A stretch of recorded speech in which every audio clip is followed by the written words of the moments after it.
Au cours de ces dernières années, les collectivités locales sont devenues des acteurs de plus en plus importants dans la définition et dans la mise en œuvre de l'action sociale. Coordonner les initiatives, déléguer les services ou améliorer leur qualité se joue en grande partie au niveau local. Partant de ce constat, le Procopil s'est engagé dans un dialogue étroit avec les collectivités et a construit un projet d'échange de pratiques, mobilisant 34 collectivités roumaines, moldaves, bulgares et françaises. Ce projet, c'est le RIAS, Renforcement institutionnel et action sociale. Le programme RIAS, Renforcement institutionnel de l'action sociale, a été un très bon point de départ pour notamment cette idée de rendre les élus beaucoup plus conscients de leurs responsabilités par rapport à l'action sociale au niveau local. Petit à petit, on a redressé le curseur et on est revenu sur en fait, l'entité qui a la compétence première et la responsabilité première aussi pour la gestion et l'organisation d'une offre de services de qualité sur un territoire, dans le domaine de la protection de l'enfance, c'est-à-dire la collectivité territoriale.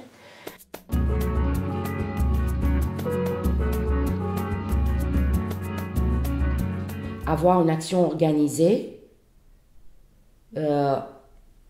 et basée sur l'analyse des besoins et faire équipe avec les associations dans cette organisation et structuration de l'action sociale ont été les pylônes importants du RIAS. Les exemples de partenariat entre collectivités locales et associations devaient être montrés à tout le monde, afin que tout le monde comprenne que c'est une manière de travailler qui fonctionne. Nous avons fait plusieurs rencontres avec l'énorme soutien de l'ambassadeur de France, durant lesquelles nous avons mis en avant des pratiques concrètes, en expliquant en quoi cette manière de fonctionner était meilleure et comment cela pouvait marcher ailleurs. Cet échange d'expériences ont été très très utiles parce que si nous venons dire « il faut faire la délégation des services », il dit « ce sont les ONG qui parlent ». Mais quand un directeur de direction pour la protection de l'enfant qui est au niveau local, il a visité par exemple la région de Rhône ou d'autres régions de Paris, ils ont vu concrètement qu'est-ce qui se passe, puis ils ont parlé ici comme les ONG. Donc ça nous a beaucoup aidé. C'était au début de mon activité au sein de l'administration. En participant à cette rencontre, ce qui m'a marqué, c'est le fait que chacun ait insisté sur les actions communes entre la municipalité et les secteurs non gouvernementaux, comme un moyen de fournir des services de qualité. Cela a sans doute influencé nos orientations et nos visions dans ce domaine. Je me souviens avoir, tout au long d'une matinée, abordé cette question de la place des associations dans l'animation du réseau social local. J'ai eu des résistances d'abord de la part de représentants administratifs des collectivités territoriales. Et à l'issue de cette demi-journée, plusieurs responsables associatifs sont venus autour de moi et on a déjeuné ensemble pour me dire mais effectivement faites passer le message parce qu'on est à 1000 lieues de ce que vous nous avez raconté. Voilà comment ça se passe chez nous. Voilà comment nous sommes passés d'une situation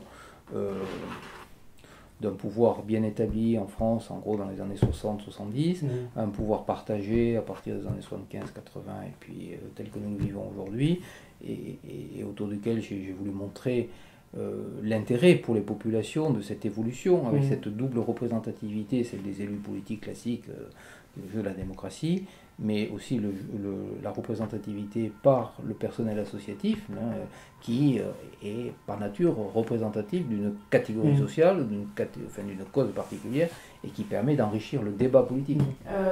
J'ai vu comment vraiment les différents participants à ces échanges de pratiques ont été très très intéressés de voir comment, par exemple, comment est voté le budget dans un département en France. Et j'étais contente d'entendre quelques mois plus tard le représentant par exemple du département de Vaslui en Roumanie qui lors d'une réunion qui concernait les questions d'éducation, enfin on était sur un projet de plateforme éducation, mentionnait sur un sujet d'éducation l'importance de travailler avec des associations parce qu'il a vu, par exemple, en France, ça fonctionnait comme ça, qu'au niveau des budgets, ça fonctionnait comme ça. Et donc, pour moi, je me suis dit, ah, mais voilà un porte-parole intéressant pour ses pairs en Roumanie. Et donc, en Bulgarie, on a pu, sur un an, travailler sur l'analyse, l'identification de pratiques, et on est sorti un guide des meilleures pratiques de collaboration entre autorités locales, donc municipalités et organisations de la société civile. Et ça, c'est une des conséquences directes de ce programme Procopil. Ce sont 13 bonnes pratiques, décrites de la même manière, qui montrent 13 exemples de partenariats entre municipalités et ONG qui ont permis d'améliorer concrètement la vie des populations locales.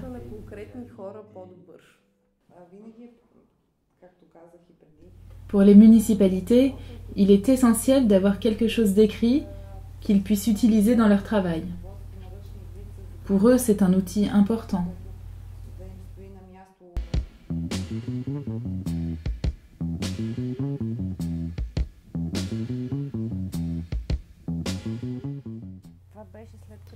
Je me souviens d'un forum organisé à Vélingrad, invitant des participants de tous les autres pays.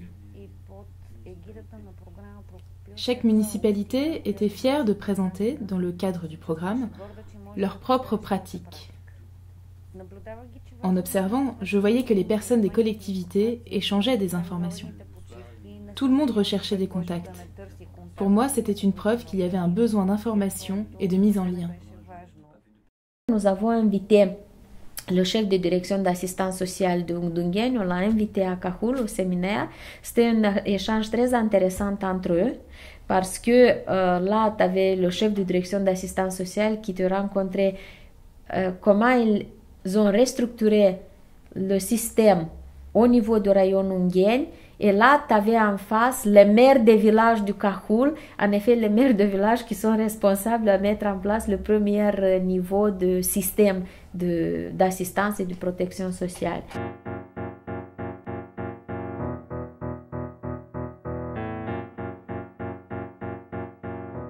Moi, je pense que RIA, c'est vraiment un projet qui devrait continuer.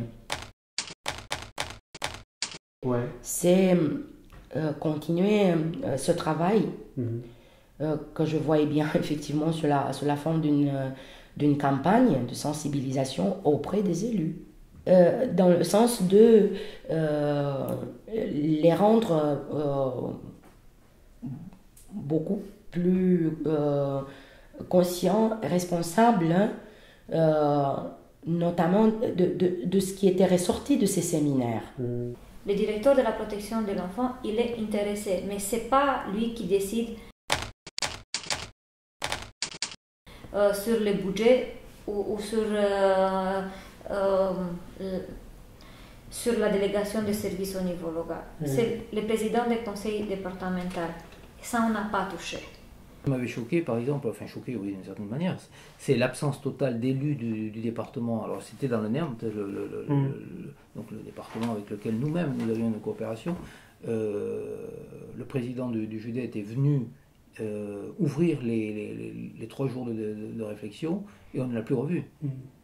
De deux choses l'une, soit on considérait, c'était un peu ma position, qu'il appartenait d'abord aux techniciens au sens large du terme, de poser les termes du débat, d'en rendre compte aux élus, et puis de leur donner la possibilité ensuite, eux, de donner des orientations, ou alors on considérait que d'entrée de jeu, on mettait autour de la table les élus, et que à ce moment-là, ils définissaient les pistes d'action.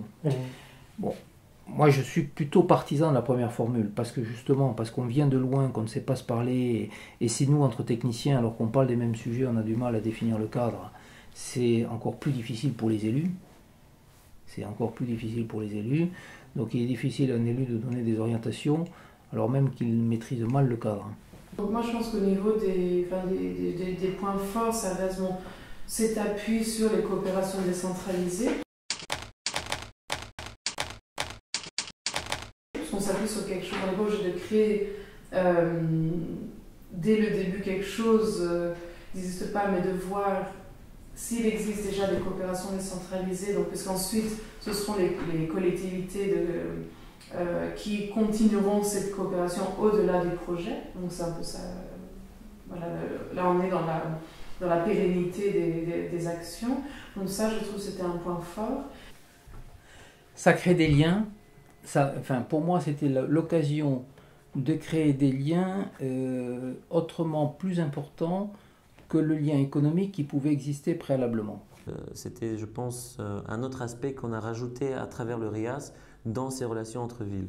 Je trouvais qu'on est passé d'une relation très institutionnelle, c'est-à-dire celui d'élu à élu, passant par les autorités de l'État, les préfets du NEAMT avec les représentants de l'État français, et puis le ministère des Affaires étrangères de la France qui traitait directement avec le gouvernement roumain, et puis nous on était au milieu pour apporter à une concertation, à une construction humaine.